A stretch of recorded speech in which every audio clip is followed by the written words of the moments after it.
The story of Yusuf alayhi salam can be broken up into 12 parts.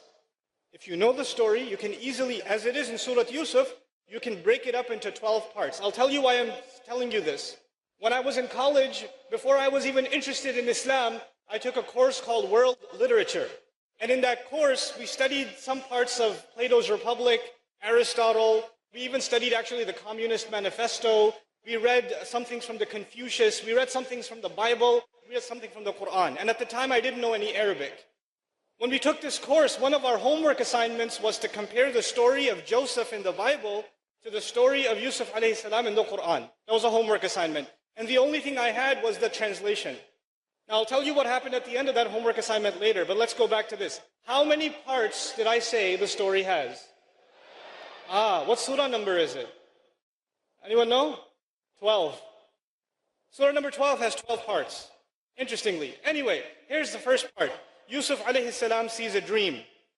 The second part, his brothers make a plan against him. The third part, and by the way, the plan succeeds and he's taken away from his family. You know what happens.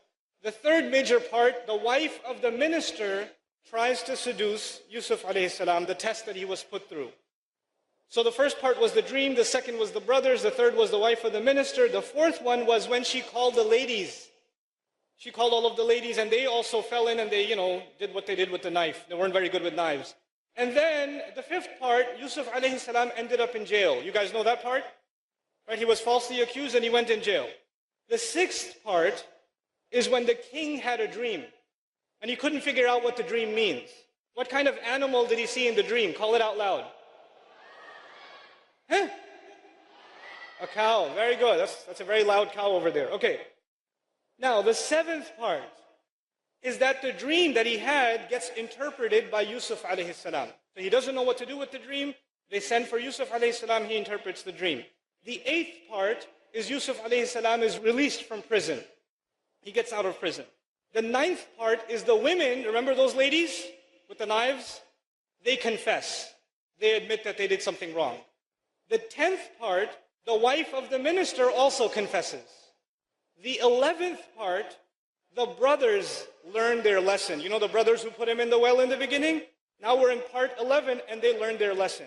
Final part, part 12, the dream of Yusuf alayhi salam gets interpreted. Finally, he knows what the ta'wil of the ru'ya was. The interpretation of the dream was. Okay, how many parts did I say again? 12. Now listen carefully. Part 1, he sees a dream. Part 12, the dream gets interpreted. Part 2, the brothers make a scheme against him. Part 11, backwards, the brothers learn their lesson and they ask for forgiveness. Part 3, the wife of the minister tries to scheme against Yusuf. Part 10, going backwards, the wife confesses that she was wrong. Part 4, the ladies tried to seduce or say something about Yusuf alayhi salam. Part 9, the ladies confess. Part 5, Yusuf alayhi salam goes to jail. Going backwards, part 8, Yusuf alayhi salam is released from prison. Part 6, the king sees a dream. Part 7, the king's dream is interpreted. This is not a book. It was a speech. There was no editing.